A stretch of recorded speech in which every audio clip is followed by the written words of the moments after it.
In the first part of this video, I talked about how a doomsday preaching sect quietly became one of New York's wealthiest landlord, tax-free. In today's video, we are going to discuss how they exported this model worldwide. If it could work in America, it can work globally. So by the 1970s, the Watchtower Society expanded far beyond Brooklyn. Its real estate model was exported worldwide, using local donations, free labor, and tax breaks to build printing facilities and branch offices globally. Branch offices are actually what in business can be called as country offices. Sometimes they are just located in a particular country, but some of these branches are responsible for a number of countries. These are the places where the Bethelites work. These are full-time employees of Jehovah's Witnesses. But here is the catch. They have vowed a vow of poverty. They only live on the barest minimum. As one Bethelite who worked in Australia said, he was only given 5% of an average living wage. So these are people who have sacrificed everything to build an empire to support Jehovah's organization. And Jehovah's organization and Jehovah are interchangeable. That is how fascinating this religion is. They have one of the most sophisticated printing facilities globally. They produce more publications in so many languages than probably any other printing facility in the world. They are among the top. The April 1st, 1984 issue of the Watchtower became the first to be published in multiple languages simultaneously. In just the next year, the number of simultaneous languages grew to 23. And by 2021, the study edition of the Watchtower was being published simultaneously in more than 390 languages. Almost all of Jehovah's Witnesses are now able to study the same spiritual food at our meetings at the same time. Truly a modern-day miracle. In countries like Canada, UK, and Australia, real estate was acquired under religious exemptions. In Europe, trusts and shell companies began to shield the society's growing assets. One tax attorney said, they operate through charitable trusts, often not under the name Jehovah's Witnesses, but as various subsidiaries. That keeps scrutiny low and the financial picture fragmented. It's illegal, he concluded, but ethically questionable. By the 2020s, property value in Brooklyn exploded, and the Jehovah's Witnesses were now ready to cash in. At that point, they had made a decision to relocate their headquarters upstate New York. And at that point, they began liquidating. Now it became the reality of completely clearing out, and I mean, that's everything. That was a pretty daunting thing, because when people want to buy your properties, they want to take possession right away. There are 6 buildings that are connected through tunnels underground, and so if a buyer is not interested in purchasing multiple buildings, the sale of the properties are going to disconnect those tunnels. New York City law requires we fill those up with concrete. We didn't anticipate that. Once we fill those tunnels, that cuts off the utilities to the rest of the buildings. So how do you heat the other buildings? How do you keep their electricity, their communication going? When can you shut it off? When will the people be moving? Those are all the logistics that came into question and that we had to work through. When we look at the work, it's like an iceberg. 16 properties empty, 1.6 million square feet, over 2,000 individuals to get moved out in 13 months.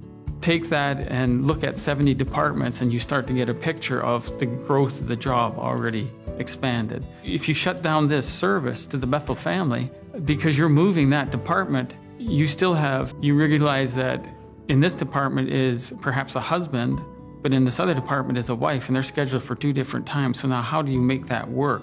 Do we have the support system in place in order to handle both of those assignments at the same time? Those logistics are all part of the process that we had to go through at the same time. You're planning for 2 things, not 1, or sometimes even 3. Because at the same time, when we were ramping up the movement into Warwick. If you're enjoying this exposition, kindly do me a favor.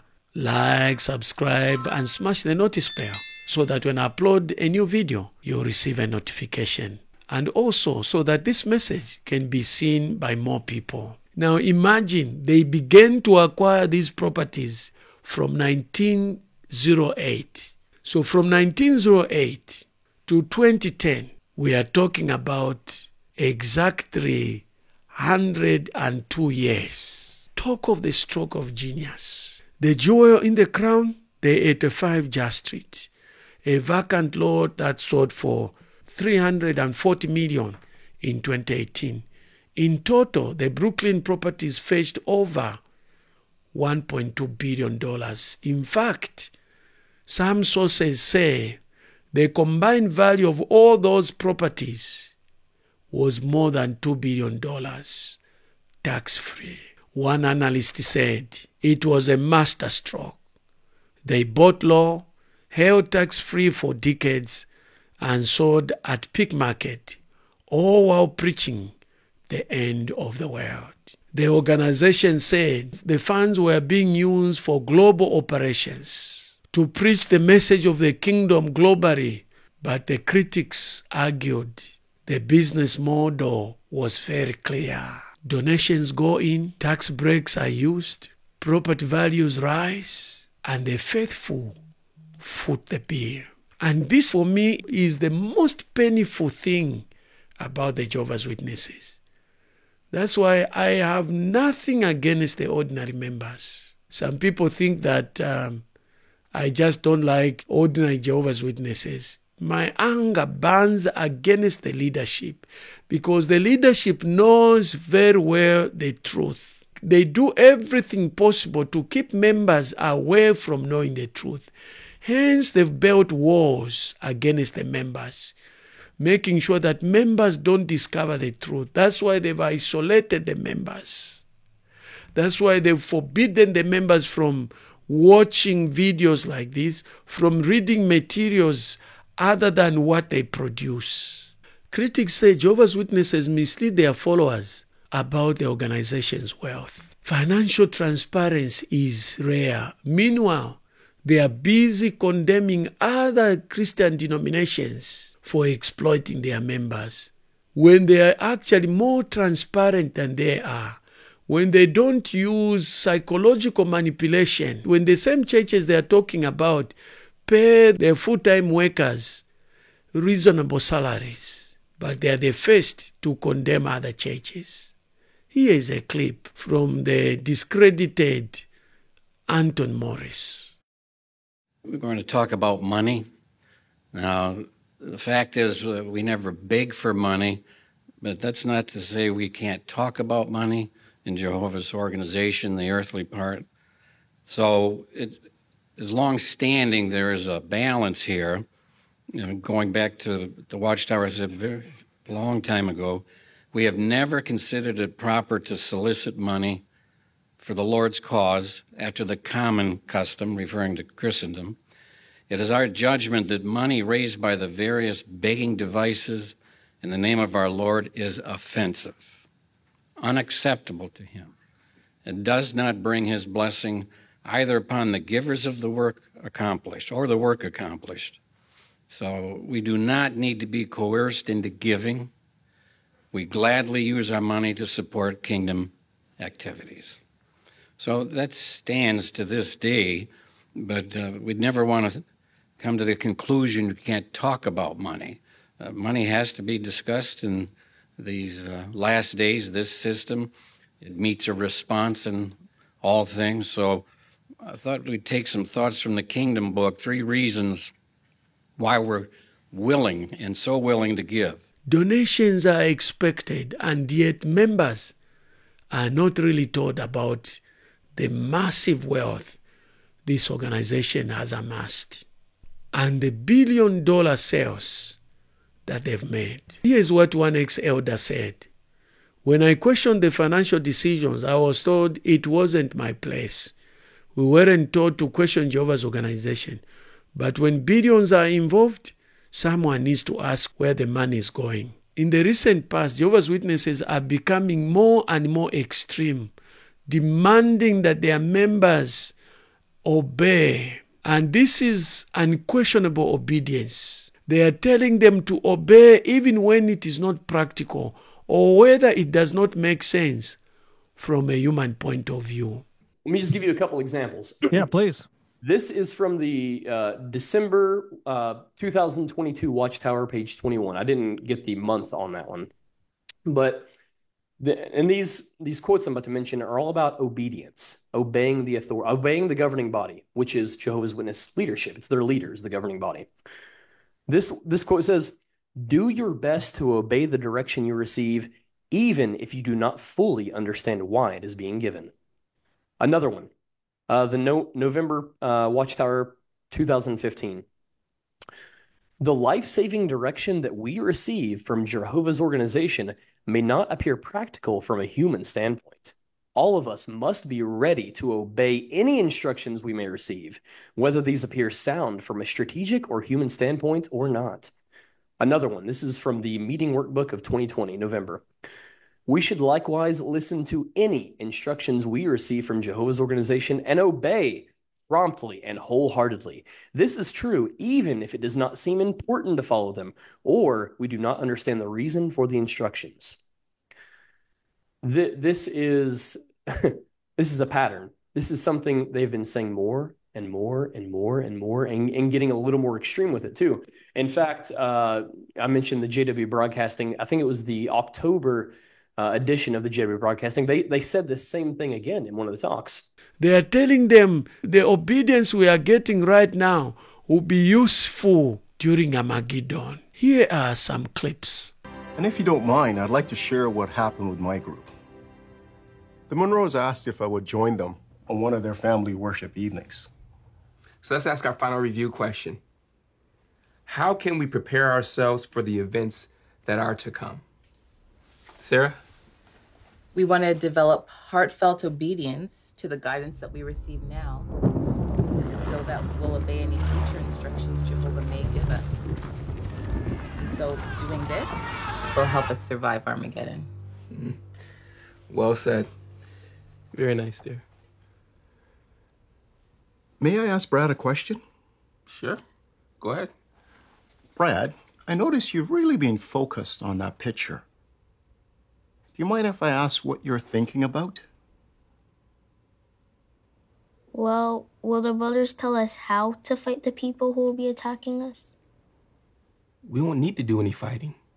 Now what will we need the instructions for? Are we just going to stand there and do nothing? Today's text and comments highlight two subjects. One, a very important event. Two, a very important quality. The event is Armageddon. The quality is obedience. Now our final question. What is the link between Armageddon and obedience? Now James chapter 3 verse 17 helps us to find the answer. There we read that we need to be ready to obey. There is a similarity between those Roman soldiers in the past and us today. We too have to be well-trained and ready to obey. Why? Because the obedience that we develop today will help us to obey life-saving instructions that we will receive from God's organization in the future. When the nations attack us and the war of Armageddon follows, showing obedience will be our protection. Referred to as Gog of Magog, will be bent on attacking Jehovah's anointed ones and their associates. Now, only loyal love for Jehovah, obedient support of his anointed ones will get us through. That will mean everything. In recent years, the Watchtower has sold hundreds of kingdom halls around the world, consolidating congregation to cut costs. Some say the faithful are being downsized, well, the leadership profits. Here is a clip about manipulating members to freely and willingly go wherever they are taught. If they're taught, join the southern congregation, the eastern congregation, whatever congregation they follow. Members sometimes have to trek kilometers away from their current congregation because it has been sold for millions of dollars. Meanwhile, they footed the bill. They used free labor. They used their donations. And who gets the profit? The governing body. So, Peter, let's hear from you next. Well, when we informed everyone that the publishers were going to be redistributed to the north or south congregation, let's just say some struggled with the idea.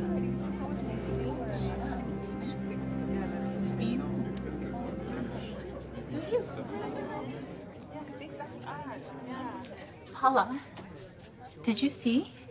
They have us going to the South congregation, and everybody else from our group is going to North. Yeah, I saw that. My aunt and cousins will be going there too. Well, that doesn't make any sense. They should keep you together. Well, at least the brothers said that the list was just a recommendation. Well, they didn't say it exactly like that. They said if we had extenuating circumstances. So you don't have to go if you don't want to go.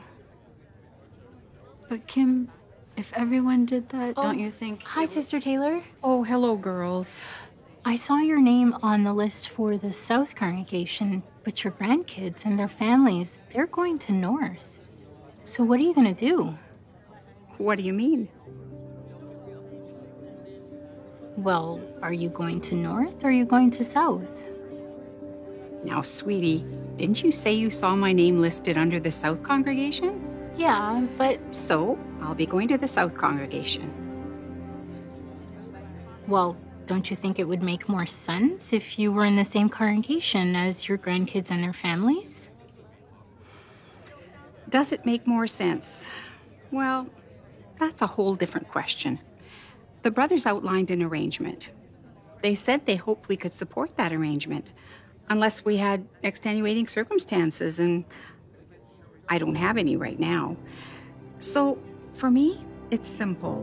Whether I know all of the reasons or not, I'm going to support that arrangement. Oh, look, girls, I've got to go. Oh, and by the way, I hope to see you both in the South congregation. Now, this is the organization that preaches detachment from the world. We are not part of the world. We are not of this world. They preach against materialism whilst they are swimming in it, renouncing politics, careers, even education, telling young people not to pursue higher education, telling the young people to expand their energy to serve Jehovah whilst they are young. But they totally ignoring the time when these young people will grow old. Instead of taking care of the people that worked to build massive wealth of the Jehovah's Witnesses, the responsibility to take care of these people who are now wasted, who now have no energy, who now have no income, the responsibility is pushed to their children who are also struggling to take care of themselves, because most of their time they are working for the organization because they did not get the education they needed to actually get high-paying jobs. The high-paying jobs are discouraged. They are called secular jobs. University education is called secular education. And you know what secular means? Anti-God, without God. This is a cruel approach to issues. What's a fourth means by which Satan attempts to fashion us, reshaping our thinking? Higher education. Most of us remember the January 2015 JW Broadcasting program hosted by Brother Morris of the governing body. He focused on the value of divine education, but he also reaffirmed the dangers of pursuing higher secular education. Its whole purpose is for learning, influencing one's thinking. And while a person's intention might be just to create a stable base for a secular future, his decision could expose him to unscriptural ideas and practices. They will use you, drain you, suck every bit of strength out of you, every bit of resources out of you. And when you need them most, they dump you and shift the responsibility to their children. The few children that people have. But behind the curtain, the leaders have built the most profitable business, tax-exempt property portfolios of any religious group in the modern history. The story of this empire is a cautionary tale about belief, money, and the fine line between faith and fortune. There you are. That is how the Jehovah's Witnesses leadership built one of the most profitable real estate empire ever in modern history. If you have driven benefit from this video, kindly do me just one favor.